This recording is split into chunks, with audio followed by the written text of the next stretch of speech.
A song is a hot cup of tea. Here in the silence, sips of a stranger's kindness.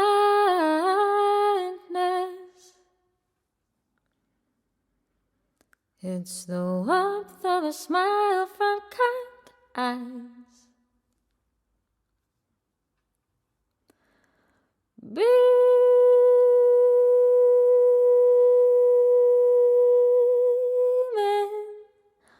over. Hi, I'm Mary Takea. I'm a singer and a writer, a woman in my 30s, and I use she, her pronouns. I've got olive skin, long dark brown hair and brown eyes. I'm wearing gold hoop earrings with what look like petals dangling from them. I've a little gold nose ring, turquoise nails, a gold flower ring on my hand, and I'm wearing a very bright orange kimono style cardigan. So I was born in Leeds, and my heritage is half West Yorkshire, half Upper Egypt, and I welcome you here into my living room in Bristol, where I'm sitting on an olive green sofa with a cream and pink cushion. The lighting is soft and warm, and behind me there's a table covered in a turquoise and coral patterned cloth with a teal vase with pink and white flowers in it, and there's a brown cup next to it. And the microphone is in front of me. So in this presentation for Disability Arts Online, I'm going to talk about using the power of song for connection through tough times like we've been going through in this pandemic. And I'll be sharing extracts of my songs with you. So I love music that defies genre and fuses genres, and I'm influenced by all sorts, but I especially love jazz, soul, funk, disco, R&B and hip hop. And I have a real passion for close harmony singing, and that's come from a love of choirs and gospel music and listening to the likes of Aretha Franklin, Lauryn Hill and D'Angelo. So I write with my voice, and I love to get carried away in loads of layers of vocals. I'm working towards a fuller sound, but right now it's just me here in this flat sharing my voice with you. Now, a voice on its own can feel quite vulnerable, but essentially I think that's where its power lies, in that rawness. I should say, if my mic picks up the sound of birds or the squeaky swing outside, if my dog starts snoring or scuttling across the floor with her nails, it's all percussion. It just adds to the hum of the fridge. It's all part of the musical landscape in here. Maybe you can hear the rain. Like many of us living with chronic illness, I'm not a stranger to change or uncertainty. It's so layered and complex how our relationships with our health, our bodies, our identities and environments, how they all interact and influence how we connect to ourselves and to each other. When my humor feeds my resilience, I feed myself to your suspicions. How could I possibly laugh if it hurts? Sound can change our perception of the space inside ourselves and the space around us. And something that kept me going at the beginning of this pandemic was knowing that we were all interconnected with the spaces between us, making an antiviral web. And for me, it's song that joins these spaces, connecting our inner and outer worlds, conjuring up new ones wherever we go and wherever we don't go. Quietly pictures etched on the tired eyelids, cave paintings only I see. I keep these postcards from where I've never been, waiting to be written and written plenty. Wherever you're at with this pandemic right now, and whatever your days contain, whether your hours feel full of clarity, or if you absent-mindedly find yourself feeding a cup of dog food to your washing machine, there's always a song. To connect the dots, to draw a space to both hold and release all the deafness, the depths, and the dancing. and often my melodies dance around in pitch and rhythm because I just love the sense of playfulness and freedom that they allow me. This is an extract from a song called Molasses, and it's about what you choose to do with your last spoon of energy. In my mind, it's got a bouncy bass and disco edges, but it'll sound a bit different in this version. When a day waves like a chainmail, just no place to rest. Heavy hands, pocketless. What will you choose? To lift. If striding tall is impossible, try and embrace stasis. Come to kindness, so you can give yourself pouring like molasses. With hands that slip through machinery, busy being busy. What do you choose to lift? Pick up that last spoon, a better use of energy than to activate your agency to fall just a little bit in love with something, any little thing, and in it sweet and sweet and sweet in your armor. Years ago I fell ill, and for a long time I had little tolerance for light, sound or movement, and often the sound of my own voice was too loud in my head. I'd still sing in my mind. So I'd dose upon dizzying cocktails of hope. I'd take small sips from big brimmed hats and wash it down with darkness. I remember so vividly that feeling of listening for the first time again to Aretha Franklin's voice quietly trickling into my earphones, and years later being able to turn the volume up. But the feeling I hold on to is that first gentle stream of song in my ears. That's the feeling I revisit in tough times. And that's the feeling I want to spread all over and connect us with. And it's the feeling of the sky becoming wider. This next song is a reminder that no matter what the hours in your pillowcases contain, as and when you're ready, you sing your truth, and you shake them all out. It feels like it holds new meaning in these strange times.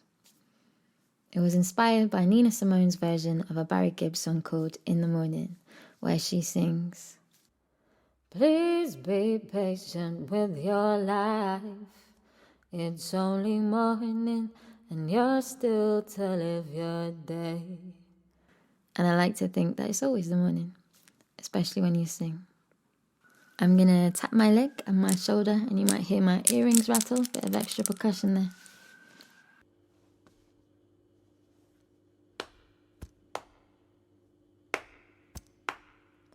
Restless feet twitch with grief planted in feathers. Out beyond white plaster, somewhere the sky is as wide as the hips of the underslept. That sky is as wide as my hips. She sings, shake, shake those hours out of pillowcases. She sings, shake, shake those hours out of pillowcases. Unpick lips once hemmed in with stoicism.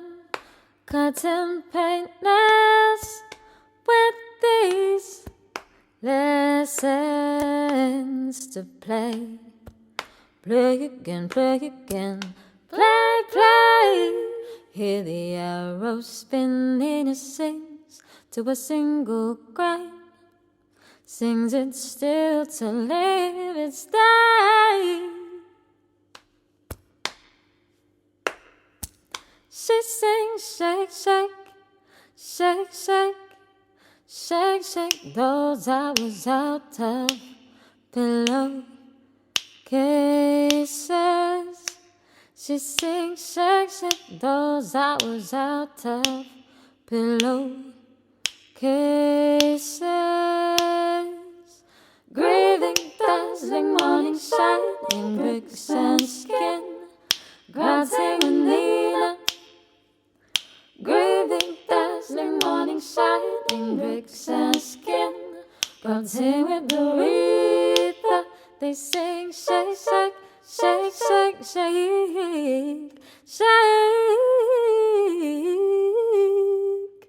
That sky, your sky, just like the sun. All of this.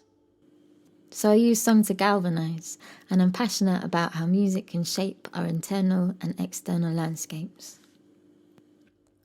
Navigating ever-changing levels of wellness, overwhelming how much of life's missed, and alternating new old or new states, tectonic plates of irony, tilt tirelessly within a string that spins tentatively round this comparatively gigantic, tiny circle still. I love getting lost. I love looking up, following my nose. But when we spend time in a body or a space with whatever flux of changes and challenges, how can we reimagine ourselves, our bodies, identities, our environments? I started writing about what I call the psychogeography of invisible illness. It's the unmapping and remapping of ourselves, our lives, our homes, and the distance between us through sound, language, and imagination. It's an ongoing process of reassessing, reevaluating, unlearning, relearning, and reimagining. And it takes a lot of skill and creativity. It's an art form in itself. Reality is imagination's sun-bleached velvet cheeks. Reality is imagination's sun-blashed velvet cheeks. I once lived in a flat where behind closed doors I could hear cereal being crunched in the other room. Those walls used to wind me up. But in lockdown, I found myself wishing that the most obnoxious of all the cereal crunches was right here to do their worst. I wondered if these walls missed the sound of someone else's snap, crackle, pop. But it's not just dry, crunchy nut clusters or voices that can travel beyond the plasterboard.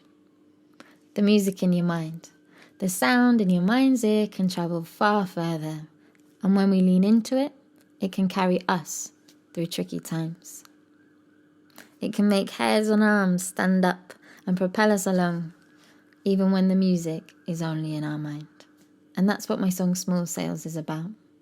While I'm singing, I'd like to invite you to collaborate with me. Listen to my melody and what else you can hear in your mind's ear at the same time. Mary, be patient, be careful with those mirrors that you hold up to yourself. Mary, be patient, be careful with those mirrors that they hold up to yourself.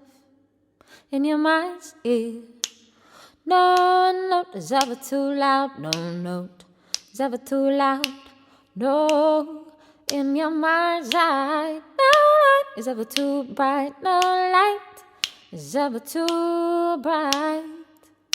Oh, in the dark archive, small sails.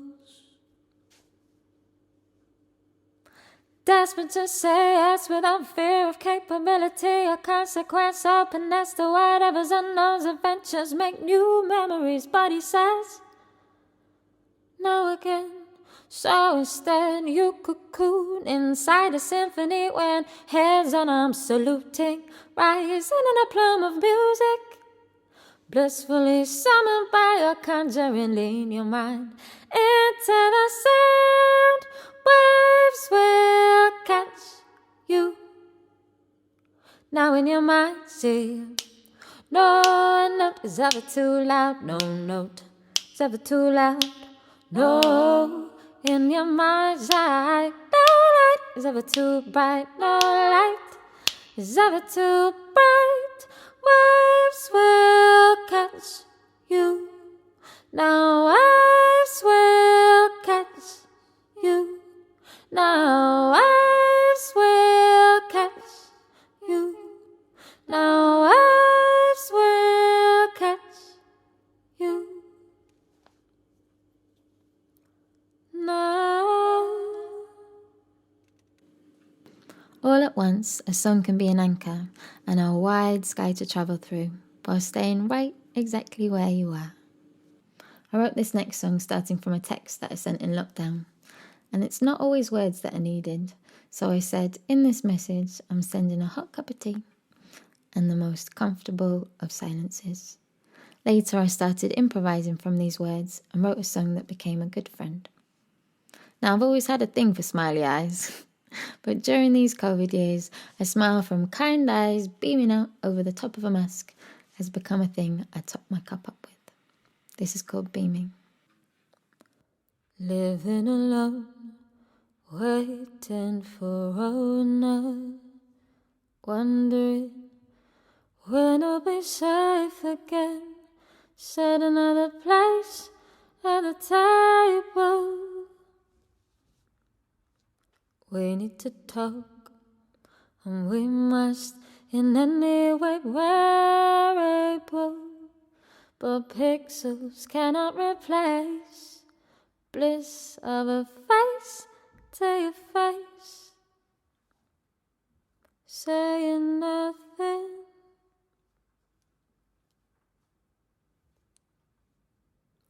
Saying sweet.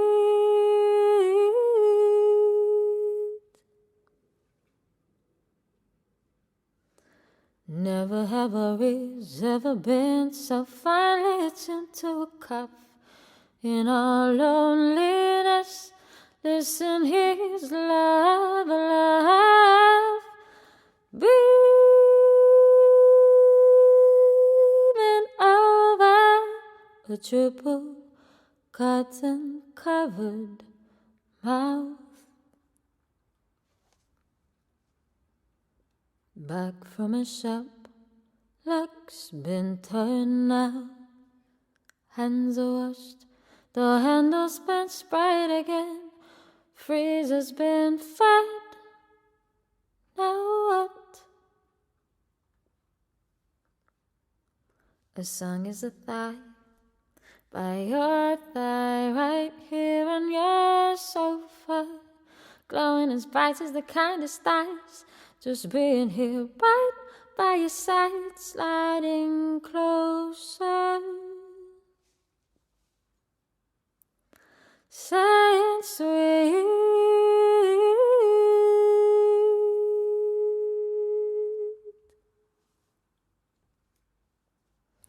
Never have worries ever been so finely attuned to a cuff. In our loneliness, listen, here's love, love, beaming